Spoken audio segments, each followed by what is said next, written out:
estaba muy mesiánico en ese momento ya.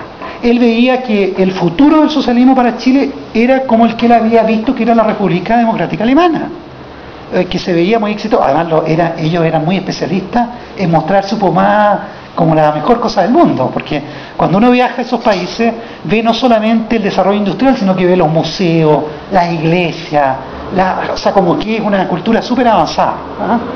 Y efectivamente, en comparación con el Chile de ese entonces, era una súper desarrollo, era el modelo del futuro.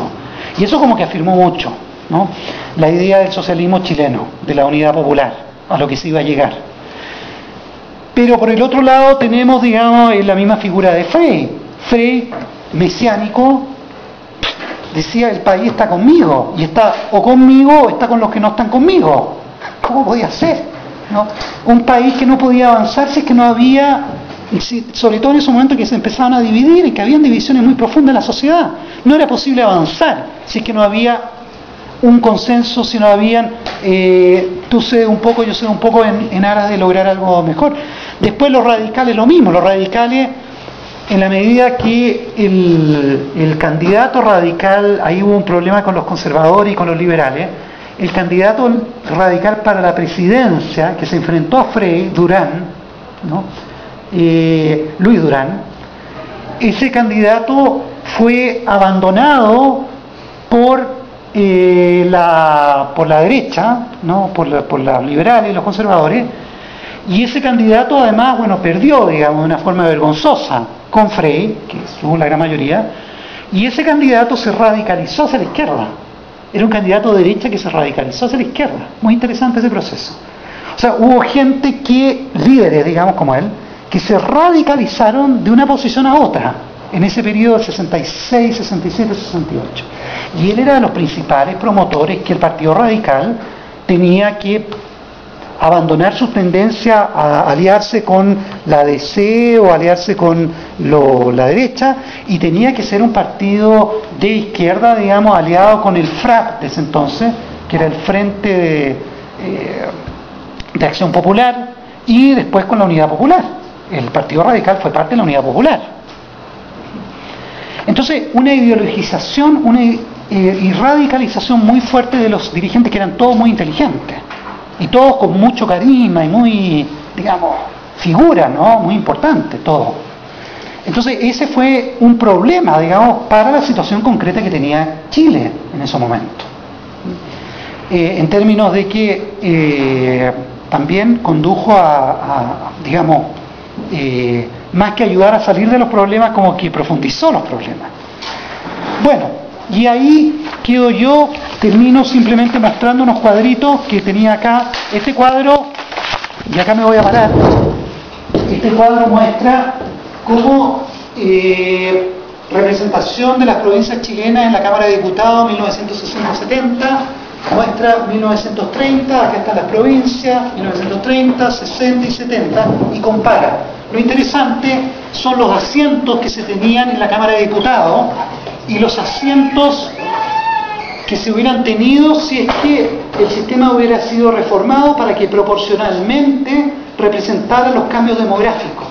Ejemplo, ¿no?, tenemos que Santiago, el distrito, ¿no?, de la circunscripción de Santiago 4, de Santiago, veamos uno que sea súper así, de Santiago número 3, tenía con este sistema una representación de 5, 5 y 5 diputados. Perdón, 5 y 5 diputados en el periodo 37-67, ¿no?, 67-73, 5 y 5. Pero si el sistema electoral se hubiera reformado para representar mejor los cambios demográficos que se estaban produciendo en el país, hubiera tenido ese distrito, hubiera tenido 5 en el 30, 19 en el 60 y 25 en el 70. Claro que la población se hubiera sentido más representada, obvio, evidente, ¿no?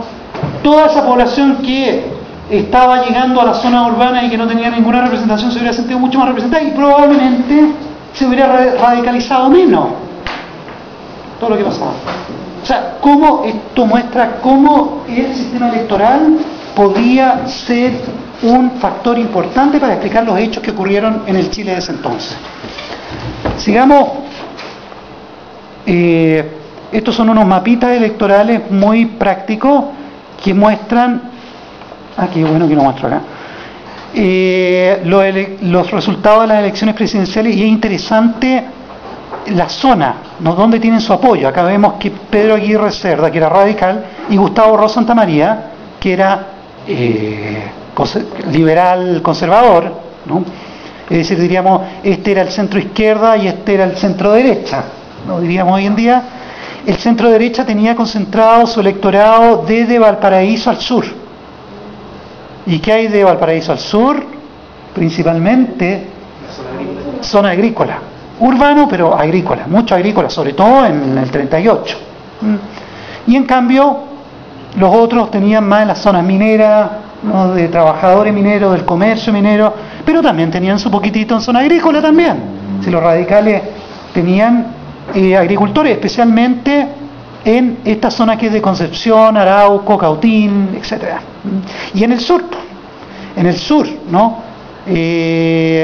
que también era zona agrícola y zona industrial, importante. Después tenemos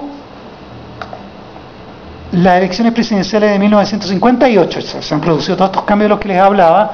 Jorge Alessandri Rodríguez representaba al liberal conservador, con el apoyo en ese entonces de los radicales, pero los radicales más de centro derecha. Y Salvador Allende representaba a la izquierda. Y entonces, ¿cómo habían cambiado las cosas? O sea, había pasado, la centro derecha seguía representada aquí, por este sector geográfico, y la centro y el radicalismo estaba siendo sustituido por la izquierda, en cuanto a regiones y representación de regiones. O sea, un cambio importante se estaba produciendo en la política chilena, que se ve en este mapa. Y tenemos después el 64, la gran elección, que vamos a tener que Frei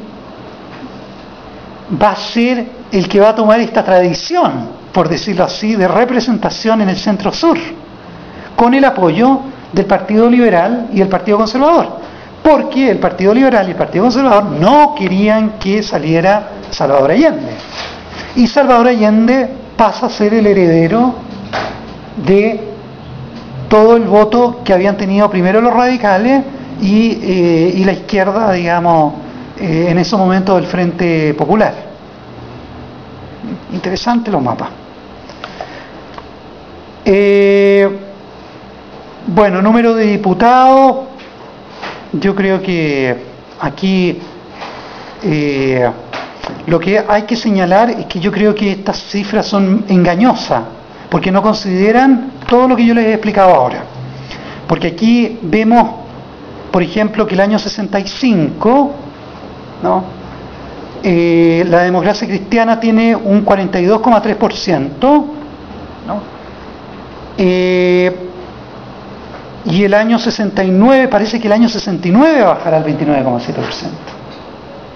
Cuando siempre se nos cuenta que el país empezó a radicalizar y qué sé yo, el año 69. ¿No han escuchado? ¿No han leído sobre eso? Sí. Y no se consideran los cambios que estaban ocurriendo. O sea, no era tan así, digamos, de que el país estuviera el año 66, 67, ya la cosa estaba bien mal. Bien mal. Y yo creo que estos cuadros no muestran eso. Más bien esconden lo que estaba ocurriendo.